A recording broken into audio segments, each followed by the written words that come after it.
Buenas casi tardes. El discurso que hemos escuchado hoy tiene dos partes. Una parte buena, que es la parte del cumplimiento del acuerdo de investidura con el Partido Aragonés, la gratuidad de 0 a 3 años, punto de acuerdo y punto de ese pacto que nosotros hicimos. Dos preguntas y una interpelación a la consejera en la que hablábamos de la concertación del bachillerato. También se cumple un punto que nosotros exigíamos, por lo tanto, estamos satisfechos en esas cuestiones que nos parecen importantes. La extensión y la defensa hacia el mundo de la energía, de los centros de datos, de todo ese desarrollo que va a tener Aragón y que algunos niegan, que nosotros también compartimos. Y tiene una parte negativa que a nosotros cada vez nos preocupa más, que es la desaparición del aragonesismo de la Cámara.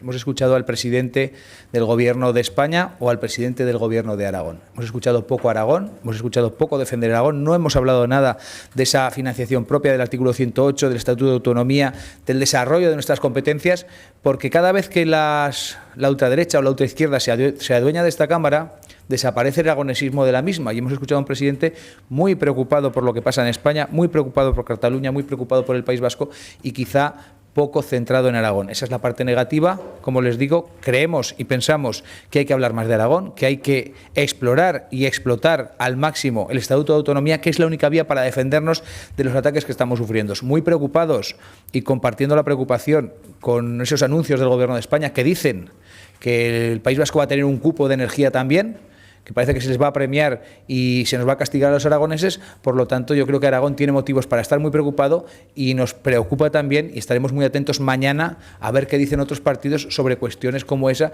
que pueden condicionar el futuro de Aragón y el desarrollo de nuestra comunidad autónoma. De mi parte nada más. Si hay alguna cuestión.